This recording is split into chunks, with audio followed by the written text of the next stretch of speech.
This is Jeb Blunt, and it's Money Monday on the Sales Gravy Podcast. Say make money, money, make money, money, money. Make money, money, make money, money, money. Money makes the world go round. I'm the talk around town. Remy gave me the sound. All right, it's Monday, another week in which to excel, to get closer to your goals and dreams, to make an impact. So seize this day, because when you start your week strong, you end your week strong. I've spent the last week working on the second to last round of edits for my brand new book, The LinkedIn Edge. And I got to tell you, I'm in love with this book. The LinkedIn Edge is a powerful prospecting guide. You'll learn how to integrate LinkedIn combined with AI into your prospecting sequences to explode your pipeline. The LinkedIn Edge is available for pre-order right now. And to get this book first before anyone else, go to Amazon or Barnes & Noble and lock in your copy. Have you ever been working on a deal where you had this feeling, this intuition, a Spidey sense, something in the back of your mind telling you that it wasn't going to close, that you were wasting your time? Maybe you had one of the stakeholders who was against you, an enemy, or maybe you had a naysayer who kept calling you out. Maybe the stakeholders weren't engaged, or the incumbent vendor was so integrated into the organization that it was going to be very difficult to displace them. Whatever the case, you knew in the back of your mind that you weren't going to close the deal, but you kept working it anyway, and you rode that puppy all the way to the ocean floor like the Titanic that it was. If you've done this, and I know you have, take heart, because we've all been there. We've all had these situations that we have later regretted. One of the traits of ultra-high performers that has always been true is that they're very quick to walk away from a deal that they can't close. A deal where they've come to the conclusion that the probability of winning is so low, it doesn't meet their threshold. The reason ultra-high performers walk away from deals like this is simple. They know that the greatest waste of time is investing it with the wrong prospect. The time they invest in a prospect that is not going to close is money down the drain, because it's time they can't focus on a deal that will close. But average salespeople, they hang on, hoping against hope that somehow, miraculously, things will turn around. But in sales, awareness matters. When you're working deals, you must always know where the exit is. Now, there are two primary reasons why salespeople work on deals that are never going to close. And understanding these reasons is the first step to gaining this awareness and avoiding the trap. The first reason is the failure to qualify properly. You see, too often, qualifying is treated like a one-and-done activity. We qualify the opportunity against our ICP. We qualify the numbers, budget, timing, urgency, and whether we're talking to a decision maker with buying authority. These are all quantifiable metrics that we can measure and check off our list. But ultra-high performers take qualifying to the next level. Rather than treating it as a one-and-done activity, they understand that qualifying is never done. It is an ongoing process of awareness that keeps you tethered to reality in every deal. And their top qualifier, once they've checked all the must-haves, is engagement. Are the stakeholders engaged? Are they leaning in, matching your effort, answering your questions, collaborating with you? It's okay that there's some stakeholders who may be naysayers. That's normal in complex deals. But if you've got stakeholders who are enemies, people who are actively working against you, then your deal might be a bridge too far. Engagement is my number one qualifier. I'm constantly asking questions and giving stakeholders things to do to see whether or not they are engaged and they are matching my effort. And if they're not engaged, I walk away, because lack of engagement is a clear signal that you are not going to close the deal. This brings us to the second reason salespeople stay in bad deals: desperation born from an empty pipeline. On Friday, Dennis J. Walker, who's a benefits consultant with USI, posted this on LinkedIn.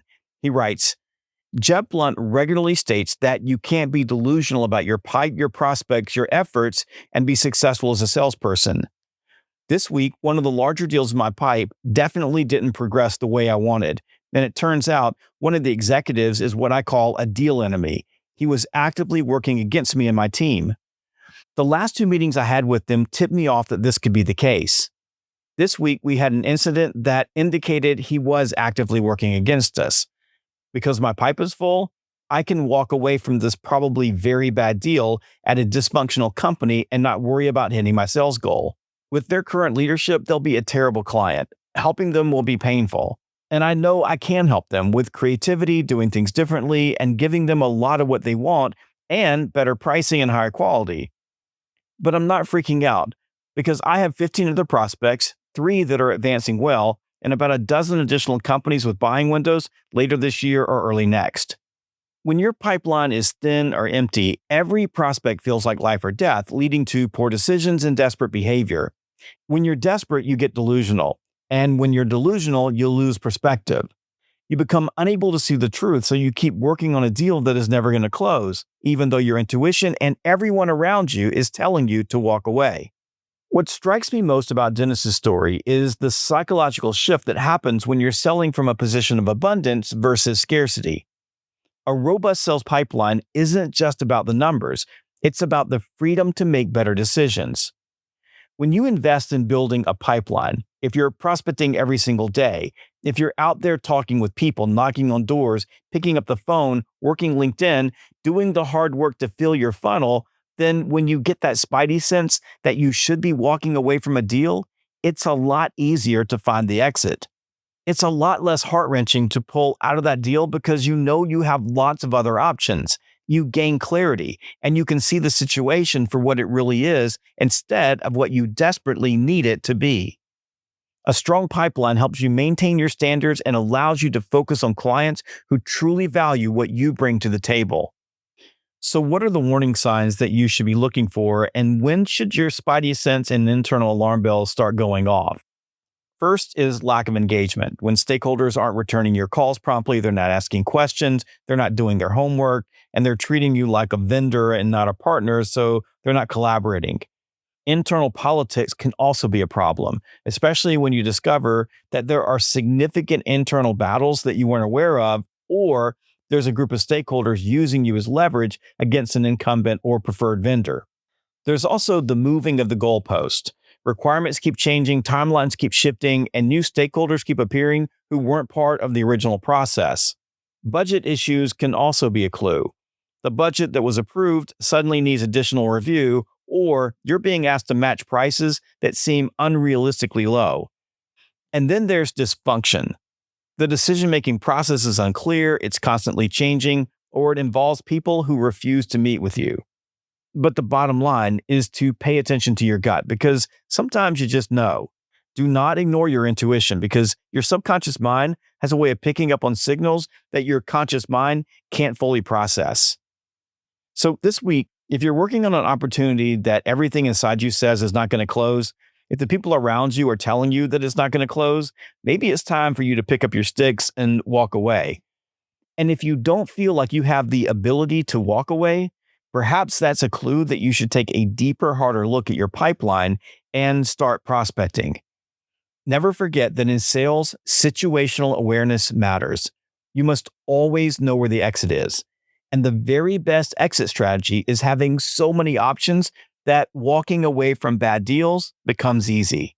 And this is why when it's time to go home, when you're tired, when you're worn out, when you don't want to make another call, always make one more, because those one more calls add up and they help you build a bigger pipeline. And a bigger pipeline gives you the option to walk away when the deal is bad. This is Jeb Blunt, and I'll see you next time on the Sales Gravy Podcast. Survival of the fittest, you can sink or swim. I've been broke, I ain't never going back again. I need some C-notes, some cheddar, and a stack of ends. I need a bowl of dough, I don't need no Facebook friends. I need a pack of them snaps, a handful of Fetty Wops, and rubber band on my greenbacks. Look, dawg, don't be playing with my paper. I need every red cent, that's why I brought my little scraper. Make money, money, make money, money.